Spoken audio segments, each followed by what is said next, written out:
自古紅藍出師，麥藍都係藍啊嘛，係咪先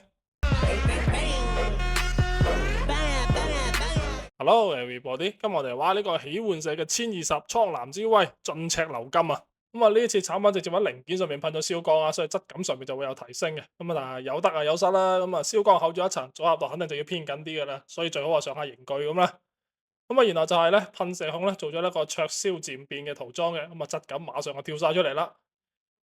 咁啊，然之後配色方面啦，如果講之前咧係一個普通隊友色，咁呢次紅色嘅絕對係隊長機啦。咁啊，紅色有個3倍速定律嚟噶嘛。咁啊，產品咧整體帶有呢個合金骨架咧，而且骨架相當之夠力嘅，咁啊把玩嘅手感啊相當之唔錯啦。咁啊，可動方面咧，頭部後仰角度係優秀啦。咁啊，左右嘅話咧，去到一定角度會有干涉，不過其實就肯定已經夠晒用噶啦。咁啊，手部臂架咧可以抬起啦，唔裝盾牌嘅話咧可以直接反上去嘅。咁啊，裝咗嘅話咧，個肩盾就會有干涉嘅。手臂嘅彎曲咧就可以碰到呢個肩胛啦、關節啦，咁啊帶兩個手型嘅，一個就裝武器嘅，一個就張開。但係手架或者得一個要替換啦。咁啊腰部咧咁有兩段關節彎曲角度相當之可以啊，可以到我以為佢可以變形添。咁啊左右彎曲角度相對冇咁誇張啦，咁啊突出嗰個位咧就可以彎曲到嗰個點啦。咁啊左右轉啊相當之優秀啊，絕對夠晒玩啦。咁啊側裙甲咧，由於係直接裝到大髀上邊嘅，所以側踢角度係相當之可以啊。咁啊前後裙甲抬高之後咧，腳嘅前身同埋後踢咧角度啊接近90度嘅。咁啊腿部彎曲啊帶有2段嘅聯動啦，液壓管都有呢個聯動嘅效果嘅。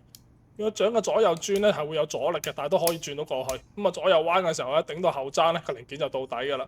咁啊前腳掌都有2段可動啊。咁啊武器配件方面咧，咁啊2個臂盾啦，同埋2個肩盾。咁啊肩盾嘅部分咧可以聯動展開呢個武器嘅。咁啊肩盾部分亦都可以掛載埋呢個手槍添。咁啊手槍我有2把啦，打開握柄就可以裝到握持手上邊啦。咁啊另外就係呢個背後組合式嘅大劍啦。咁啊大劍就可以分成3種嘅玩法啦。咁啊2把殺出嚟，咁啊變成呢個雙刀模式。咁啊替換握柄兩邊裝上去咧，就變成咗呢個雙刃模式。咁啊最後就係呢個裝上大劍嘅劍柄啦。咁啊大劍模式嘅。咁啊最後到講錢傷感情嘅環節啦，109啊。咁啊有興趣老細可以留意下咯噃。咁啊好啦，呢期分享就到呢度啊，我哋下期再見啦，拜拜。